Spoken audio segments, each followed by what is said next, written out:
Hello everyone, welcome to exneco's EcoTech Talk, Sustainable Technology and Innovation Series with Mr. Pankaj Agarwal, Head Jet Fuel Adani Airports. exneco stands for Exploration, Networking and Collaborations. We at exneco, our mission is to explore sustainable business practices and maintain profitability while fostering strategic networks and collaborations for the benefit of organizations and the planet. Mr. Agarwal has more than 25 years of experience in energy and infrastructure. He has vast exposure to both upstream and downstream petroleum businesses in India, both sales and operations. His specialities are B2B sales, value and solution-based selling, sound experience of handling entire sales cycle, including negotiations and contract, oil and gas operations, customer relationship management, retailing and retail network. And his knowledge in sustainable aviation fuel cannot be second in the country. Today, we are here to discuss a very important topic, reducing CO2 emissions, the crucial role of sustainable aviation fuel. Mr. Ravi and myself, Shrestha, are the host for the day. On that note, I'm pleased to welcome Mr. Pankaj Agarwal to exneco's EcoTech Talk. Thank you for joining us. It's a pleasure to have you here. Welcome again. Welcome you. Good afternoon. Thank you. Thanks for calling me. Yes, sir.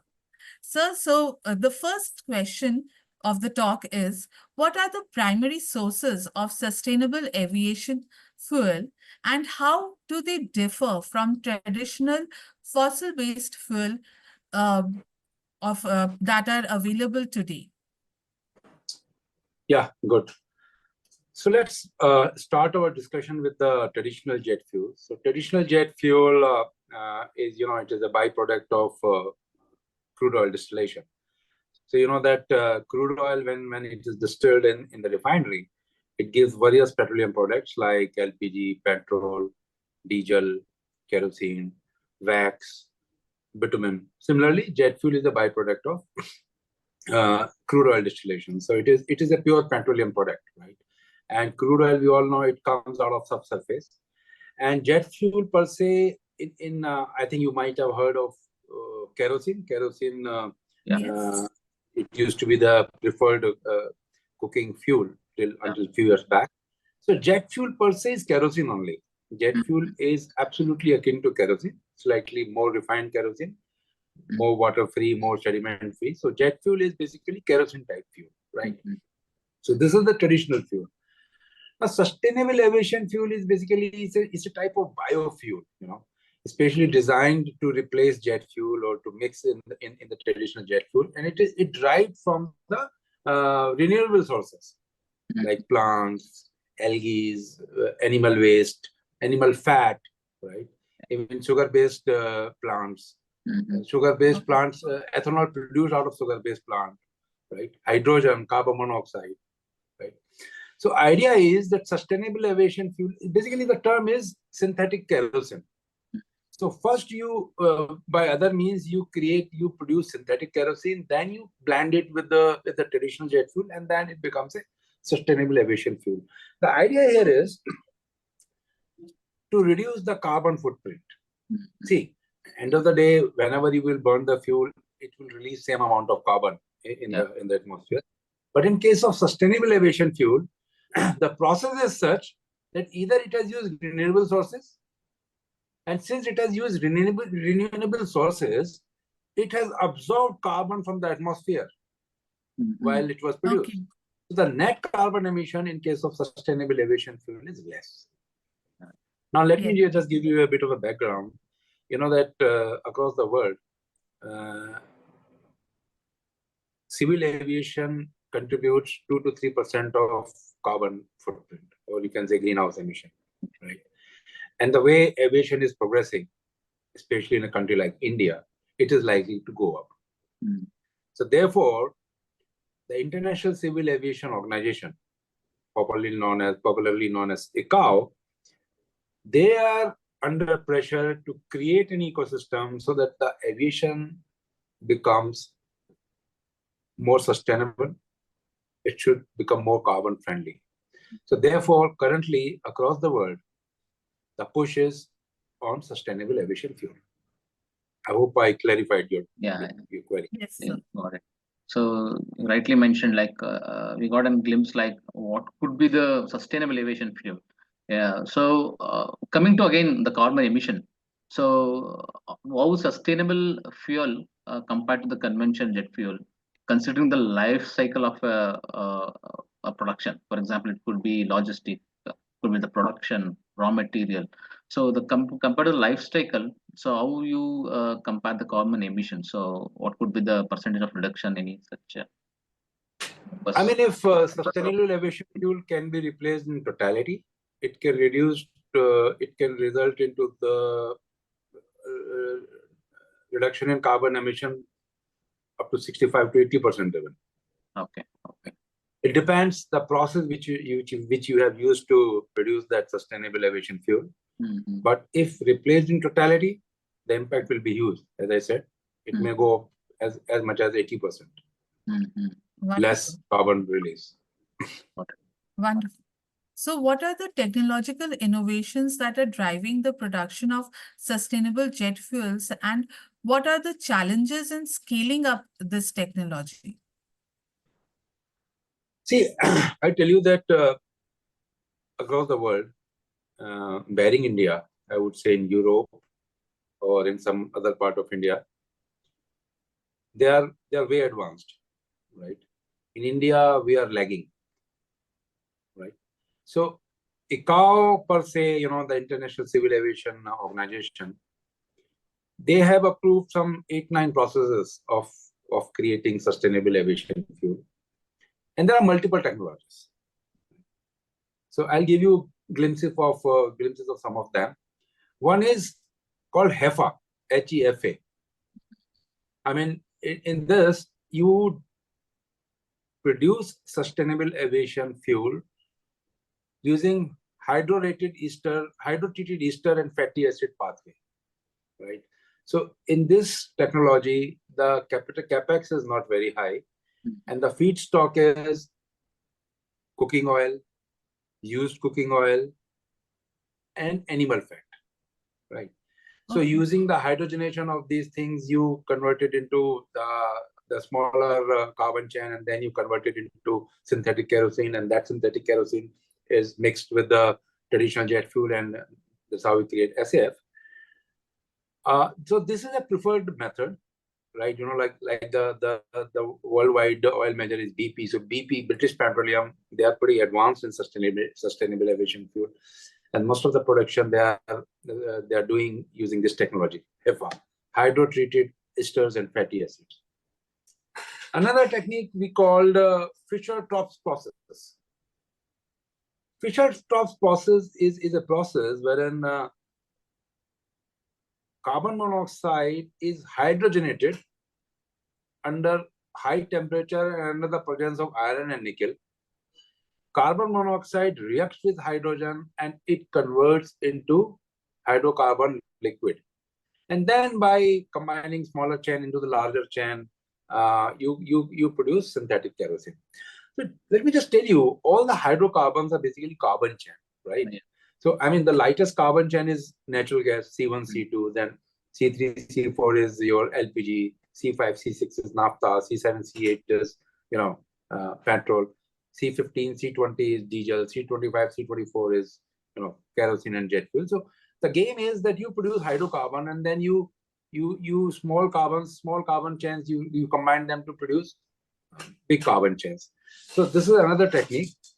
Now this Fischer-Tropsch technique, the problem here is that the capex is very high, and carbon monoxide you can actually take it from the atmosphere. You have CO2 in abundance, so you can always convert that CO2 in carbon monoxide.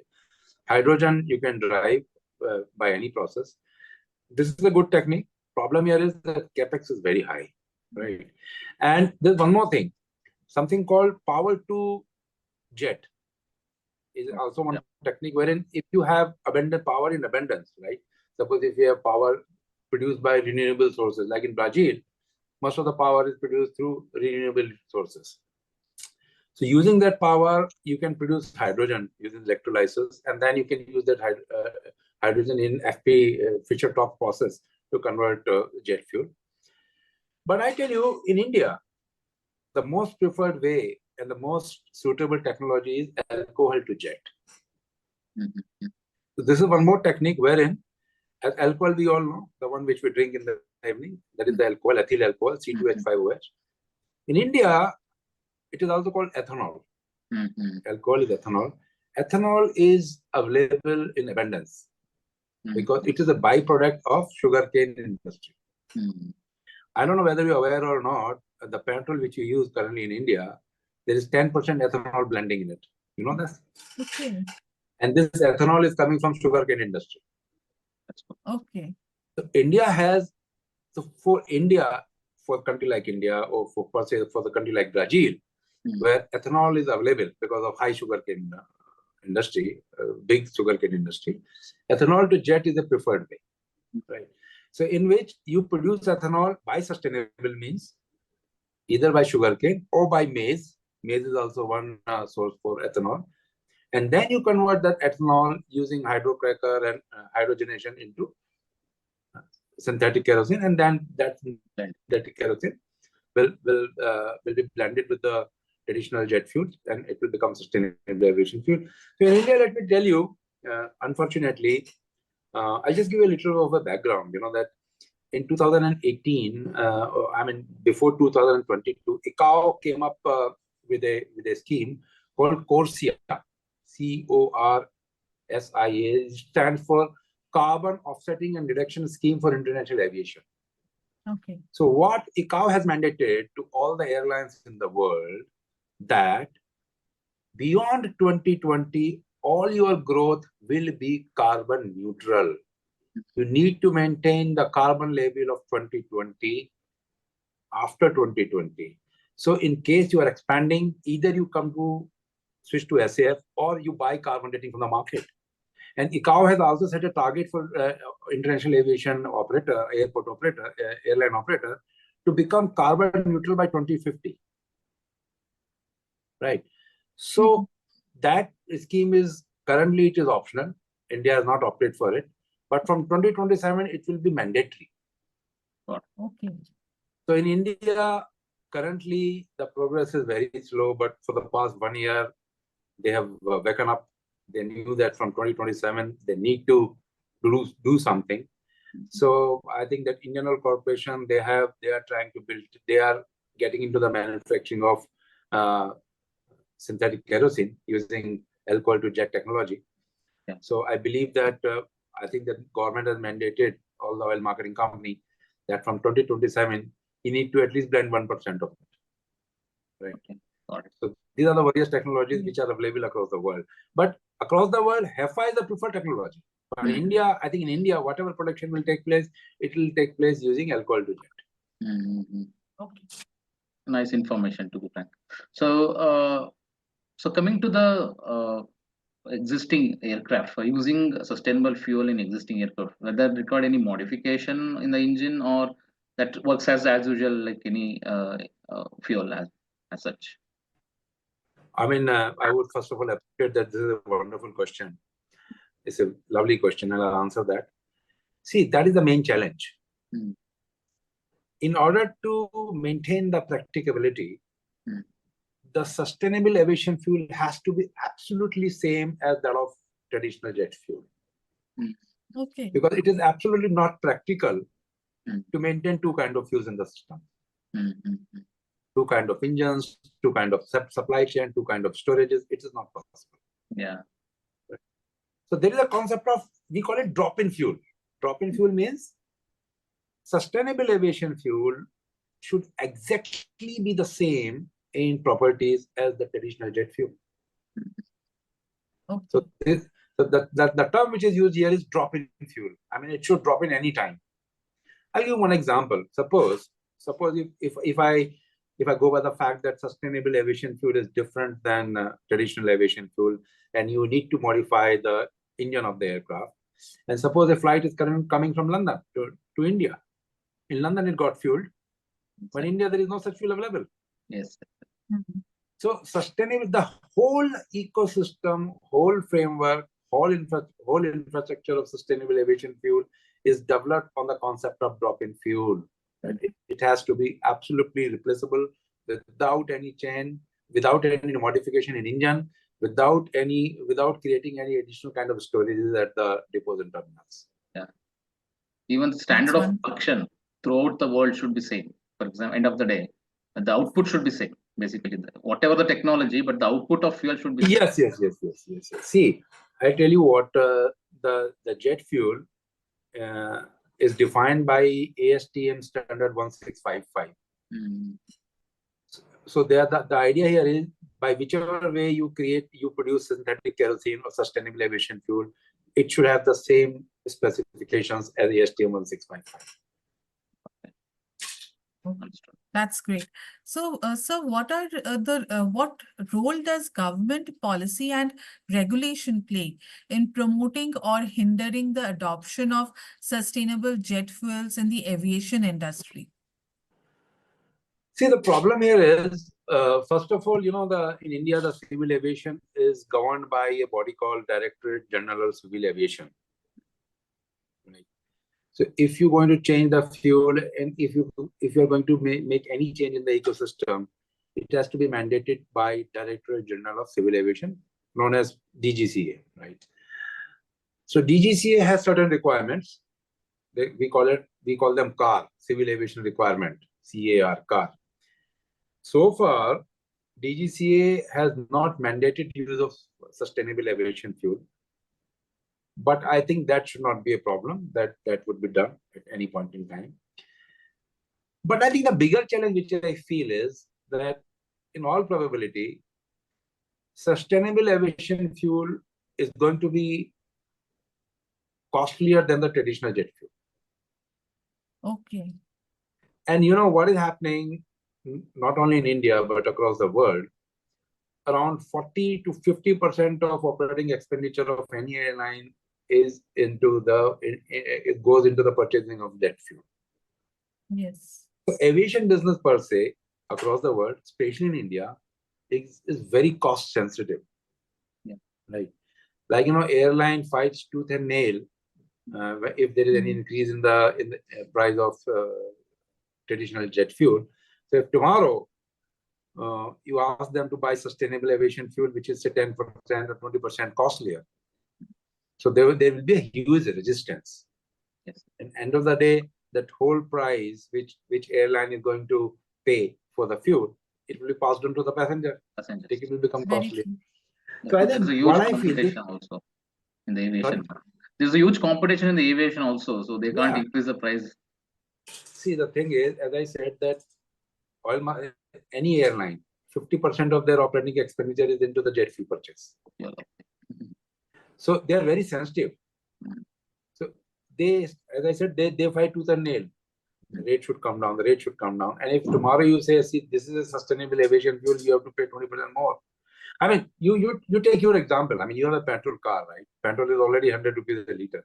If tomorrow government asks you to buy a petrol, no, it is sustainable, but it's 120 rupees per liter, 99% people in this country will resist. But no, I don't need sustainability. Give me the cheaper one. Yeah. Right? So that is the main thing. So I feel, this is my personal views. I don't know what government is thinking on this. But my personal views is that if government really want to implement it, they need to create some sort of a subsidy mechanism or some sort of ecosystem. Or I think government should promote sustainable aviation fuel by giving some sort of tax SOP or something to the airline. I mean, they have to be compensated in some way or other. Yeah. Right? Yes. Like, in income tax, if you do some charity, they give you tax exemption. Some sort of a thing. Because otherwise, if things goes naturally, if government doesn't chip in to reduce the cost, then I think sustainable aviation fuel will not sustain just because the prices will be very high. But what in long run, Mr. Pankaj, what in long run? For example, today the cost of production for sustainable fuel definitely increase because of there is no much production. But when the technology matures and use of renewable energy increases, so what do you feel like going forward can be reduced, the cost can be reduced? Absolutely, absolutely. This is a very pertinent question. I tell you this, as I told you about a process called Fischer-Tropsch process. Currently, that process is very, very costly. But you know that technology is evolving. Slowly and steadily, the processes are becoming cheaper. So what I feel that government need to support this ecosystem in the initial days. Initially. Over the period when system get matured and when you have huge number of facilities, then with a scaled up production, the cost will come down. So I think at some point in time it will become viable, right? The rate will come down. But my feeling is that in order to give initial push, that the government need to chip in and support them, support the airline, or support the oil marketing company. I'll give you one example. In India, currently 26,000 KL jet fuel is consumed every day. 26,000 KL jet fuel means 2.6 crore liter per day, right? Huge. So even if you are going to blend 1%, Yeah. suppose if you're doing 1% is bare minimum blend, right? So even if you're doing a blend of 1%, you need 2.6 lakhs of sustainable fuel every day. So even producing that much of a fuel is a challenge at this point in time, right?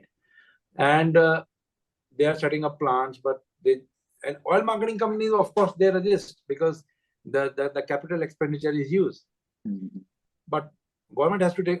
I feel that I recently listened to a statement of Hardeep Raipuri, who is the Petroleum Minister. Then government will come up with some policy and some framework, to support the whole ecosystem. So my next question is like, what is the potential for sustainable jet fuel to meet global aviation demands?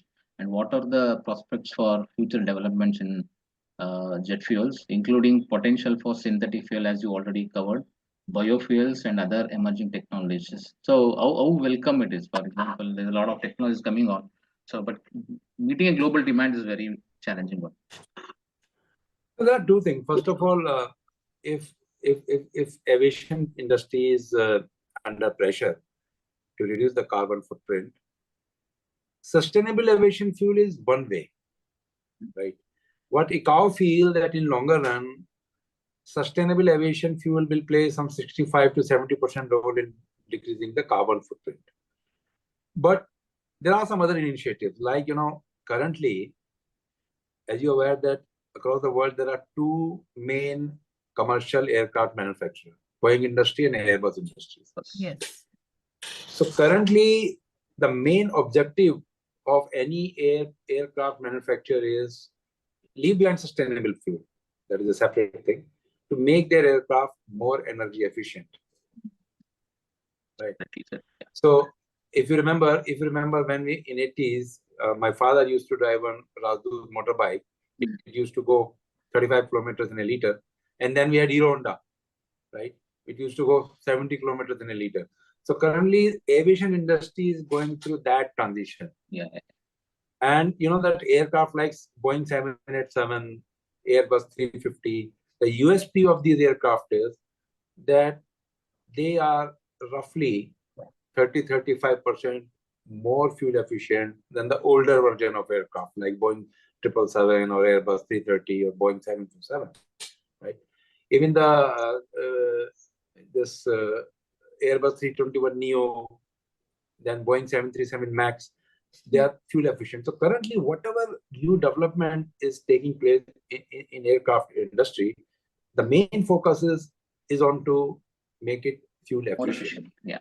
Fuel efficiency will give you two benefits. One, it will make air travel cheaper. Secondly, less carbon footprint. Yeah. So that is one thing. Wonderful. Thirdly, they are working on different technologies, which of course will take time to evolve, like solar, like hydrogen, right? So what ICAO feel that in days to come, in reducing carbon footprint in civil aviation, 60-65% it will be done by replacing traditional fuel by sustainable aviation fuel, and 30-35% will be other technological advancement in the field. What I feel that what ICAO has mandated and what ICAO has assessed, that by 2045 or by 2050, there would be 50% blending. Right. Currently in Europe, they're already doing 2, 3, 4% blending. India is 0%. India will start hopefully by blending 1% from 2027. But the vision is that at least by 2045, by 2045, there should be minimum 40-45% blending of fuel. Okay. Let us see. And the ultimate target, as I said, by 2050, the target is to make civil aviation industry carbon neutral. I mean, nil carbon footprint. It really makes sense because it's not only on the fuel side, it's also on the increasing the efficiency of flight, engine, whatever. So again, you already covered hydrogen. So I'm coming to my next question. So producing hydrogen through electrolyzer through using renewable energy. So then that is blending that into jet fuel. So what is the technologies, any technologies going on, any initiation going on in India in that direction? See, as I said, hydrogen can be converted into sustainable aviation fuel using Fischer-Tropsch process. I told you that. Right? They are also working on using raw hydrogen as fuel. But the challenge here is that it would need a complete technological overhaul in aircraft engineering. Because hydrogen, I don't think it can be used in the existing kind of engines.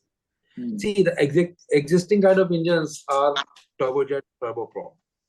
So in these kind of engines, you can only use kerosene type fuel. You can't use petrol or hydrogen or LPG or anything like that, right? Yeah. So industry has to take a call. I mean, if someone feels that they have hydrogen available in abundance, I would say that the preferred way is to convert that hydrogen into sustainable aviation fuel, so that you need not change the type of engine in aircraft, right? Second problem with hydrogen is that, you know, you would appreciate that the most important thing in case of aircraft is the weight, right? Weight of the stuff which is carrying. The problem with hydrogen is that it will be stored in cylinders. Cylinders, yeah. And they're very heavy. Yeah. Right. So there are challenges. So, I mean, weight is the main thing.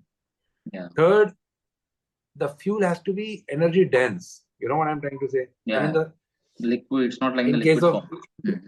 Yeah, in case of rockets, in case of space, in case of aircraft, the main important thing is that for 1 kg, the unit amount mass of fuel should produce maximum energy. So there are various things. So I feel that hydrogen is future, but I don't really see that they will make aircraft exclusively which will be operated on hydrogen. I still feel that if you have hydrogen, you better convert it into sustainable aviation.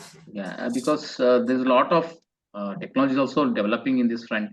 So we're using liquid hydrogen, but that required a freezing in certain temperature. That's again a challenge. Yeah. So, and the then second thing is ecosystem altogether. You know, you need parallel ecosystem, which is not easy to create. Exactly. And the parallel is like EV, electric. Sorry, not electric flights. Okay. So using batteries and also using fuel cell. The main input is again hydrogen. So so these are going on, but not as taken. No. Yes. Yeah. See, again, EV is a very interesting point. See, why EV was not feasible until 5 years back?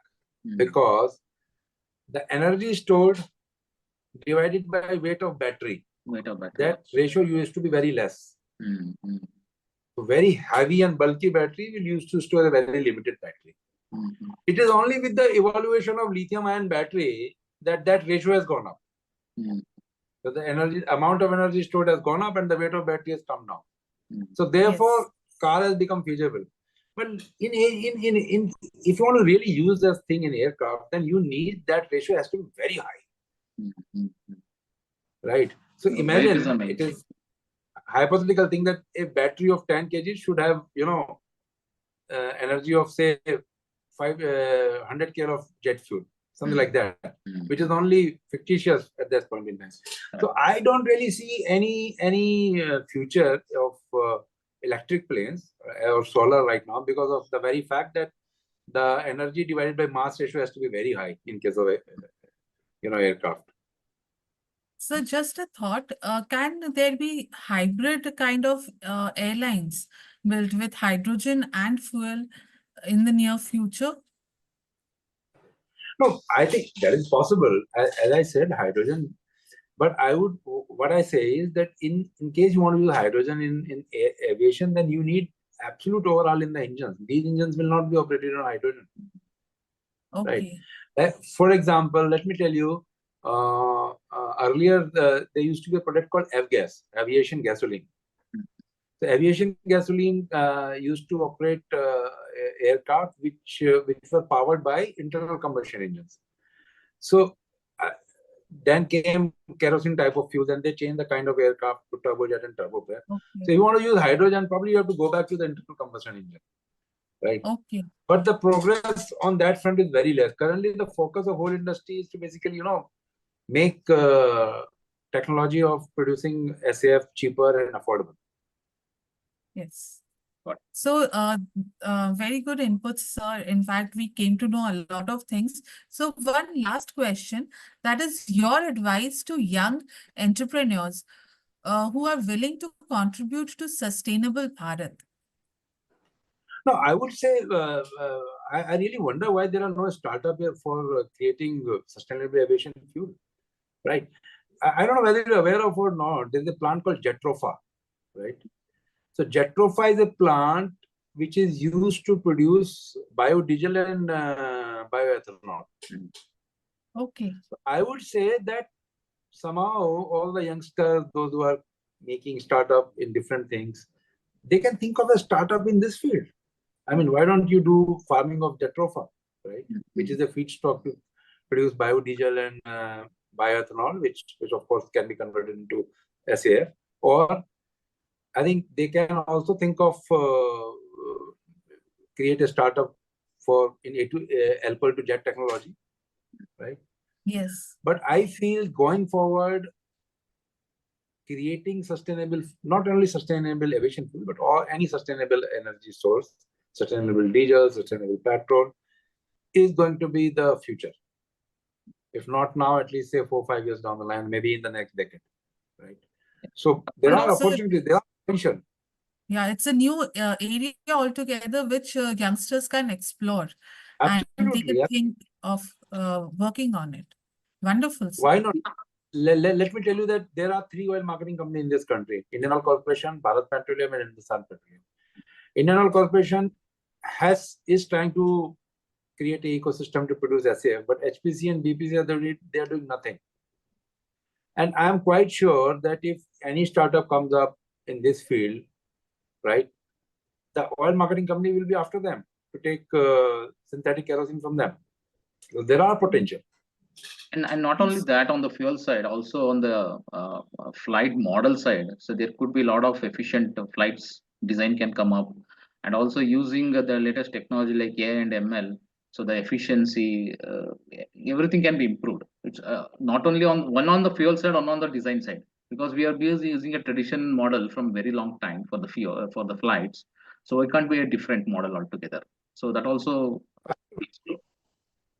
Let me give you one example. That we operate multiple airports, and so we are trying to make airport efficient in such a way that, see, suppose an aircraft has landed and it is coming to his parking bay, and if he has to wait, right, parking bay is occupied, or he has to travel a lot to go to the parking bay, all these things also results into the consumption of jet fuel and then increase the carbon footprint. Yeah.